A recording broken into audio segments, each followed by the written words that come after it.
So we have some unwanted guests getting under the cabin. Usually it's armadillos, and I've taken care of quite a few of those. Now they're hard to catch in a live trap unless you have a specific spot where they're coming in and out, or unless you find their den. But in this case, there were possums last night, and there were two of them, and they were got in a fight under the cabin. I got rid of one. Got to get rid of the other one. So this is how you will set a live trap for possums, raccoons, you name it. This is a pretty good size one. I don't know what the dimensions are. It's 9, 18, probably about 2 foot long. It's pretty good size. So what we're going to do, and most live traps are like this. There may be a little variance. This is a cheap one you get at Tractor Supply or one of them places. This has a spring on front of the door. Let's look at it. Here's your spring. Okay, this has a latch that keeps this spring from going back. When it's triggered, this rides on top of the spring. Man, I can't.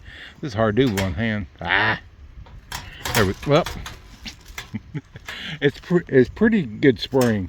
This one's been setting for about 2 years, and I finally have a need to use it again. Okay, so when this goes up, this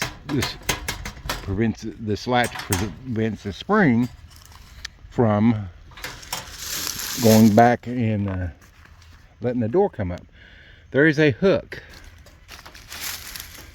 right here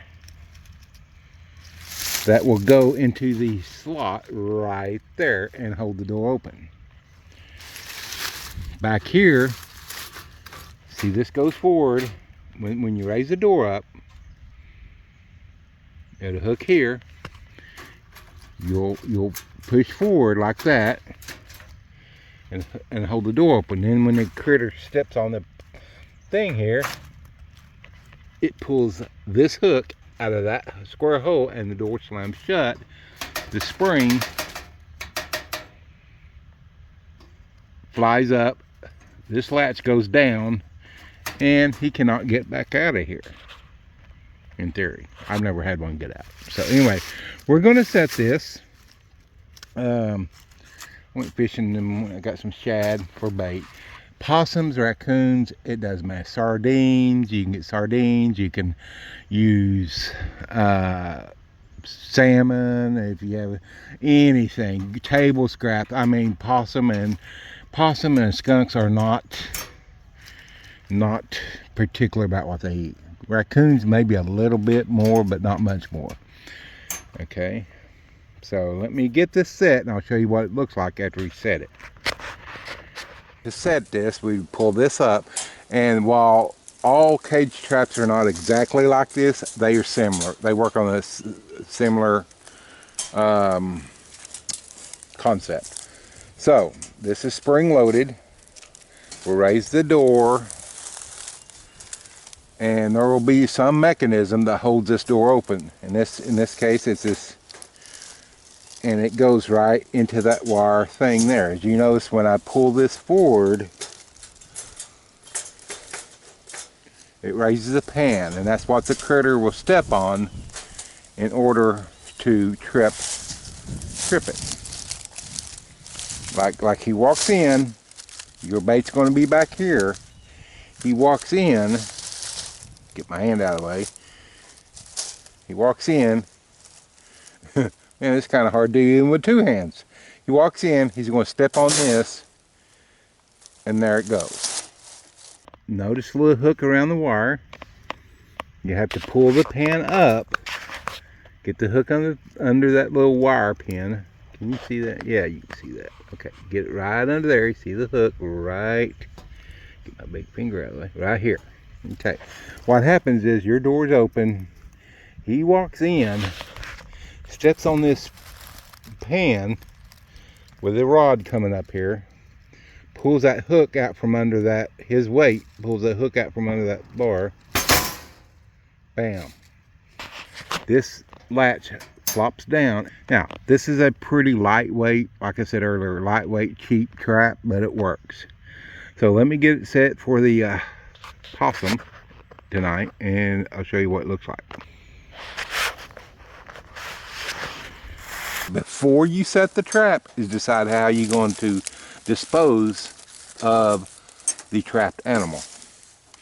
And no, you are not going to take it and relocate it, because that is illegal in every state I'm aware of, which is most of them.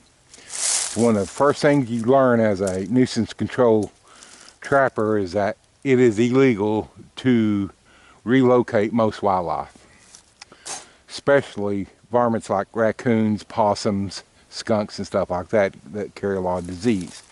And if you really think about it and use common sense, why would you? First off, you're taking your problem and giving it to somebody else. Even if you take it out in the middle of the national forest and turn it loose, you're turning loose an animal that does not know that area. If you take it a mile or so down the road, he's coming back to your house. So you have to take him a long ways off. If you take them out in the woods, let's say you go 10, 20 miles away and turn them loose, you're introducing that critter to a new environment. He doesn't know where to go to get food. He'll probably die.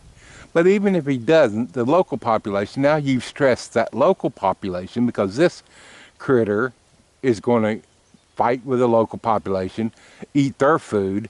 It'd be like the government bringing a family of illegals to your house and saying, here, you have to clothe them, you have to feed them, you have to put them up. See how ridiculous it is?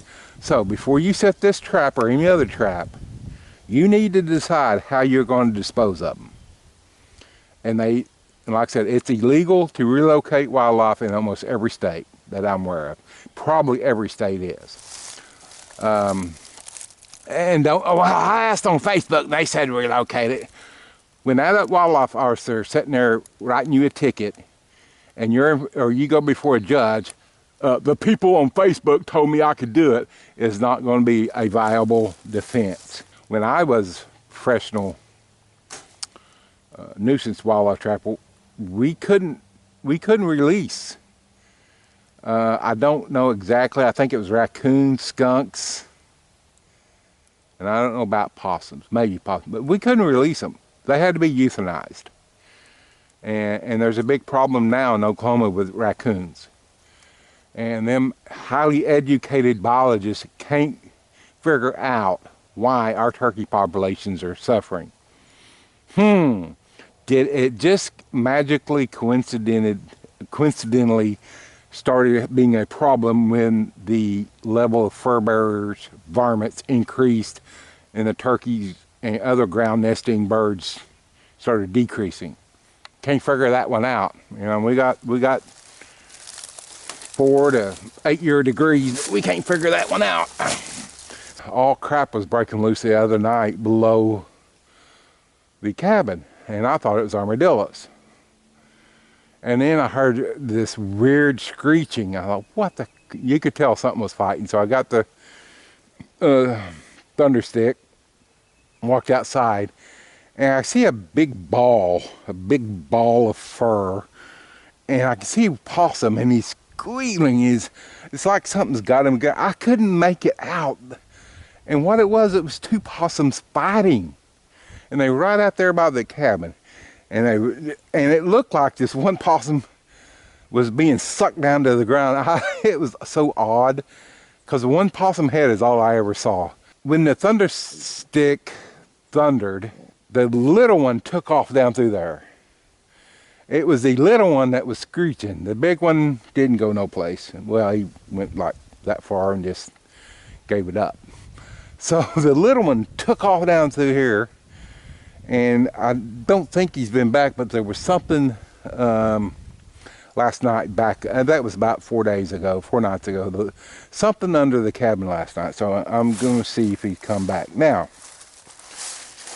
when I set this, what I like to do is put some weight on the top of it. Now, I have caught a big old coon that barely went in there, and he didn't tear it up too bad, but I've had small coons just tear them up. I like to kind of make a little cubby hole, make it look like a little cubby. I don't like for them to walk around. I like for them to find an opening, that opening, and go directly in there. I like them to figure out that that's the best way. And I kind of always like to put them next to a tree, keep one side kind of, let's see if we can, more limbs or something. Kind of block them. You don't have to, but I like to make them understand there's only one way into the bait, and that's the opening right there. This is basically how you set a live trap for, well, I said, the most common critters. Now, I will tell you a couple of other tips. During the day, I do not leave these set. Why? Because we have a lot of gray squirrels around here. If a gray squirrel gets in there, he'll kill himself through sheer exhaustion trying to get out. I don't know why they do it. They're just, man, they go in turbo mode and they'll kill themselves trying to get out. Fox squirrel, I've caught fox squirrels in these before, and they're, you know, they're not happy about it, but they're not like gray squirrel. You know, you catch your neighbor's cat, your dog, whatever. It won't hurt them, but you got to release them. These are this size. They come in different sizes. Make sure you get, if you're after raccoons and possums and stuff like that, make sure you get one big enough for that, because they make them pretty small up to bigger than that. They make them big enough to catch coyotes. And let me just tell you right now, if you catch a skunk, hello, young lover, you got to deal with it. Skunks are not pleasant. They take it personally when they get caught in a live trap. You know, you try to explain to them, nothing personal, I just need you at it. No, they take it personal. And I've caught plenty in live traps. I'm trying to think of a YouTube-friendly way to put it in this. I've done it several ways. Put it in the ear. They sprayed. Some of them sprayed. A lot of them sprayed. And people say, well, you just put it behind the shoulder through the lungs and they can't spray. That is false. Some of them will still spray. The only way to keep a skunk from spraying is keep that tail from coming up. And you can use a smaller trap, but if he gets that tail up, he's spraying. So some of them just don't, some of them tend to spray more than others. I don't know why. Maybe it's their personality, but you got a problem on your hands if you get skunk. I've even known people use those really long poles with syringes, and it's supposed to put them to sleep permanently.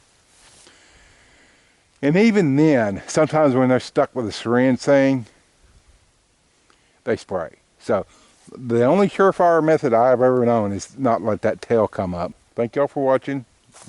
Leave your comments down below, and we'll catch you on the next one.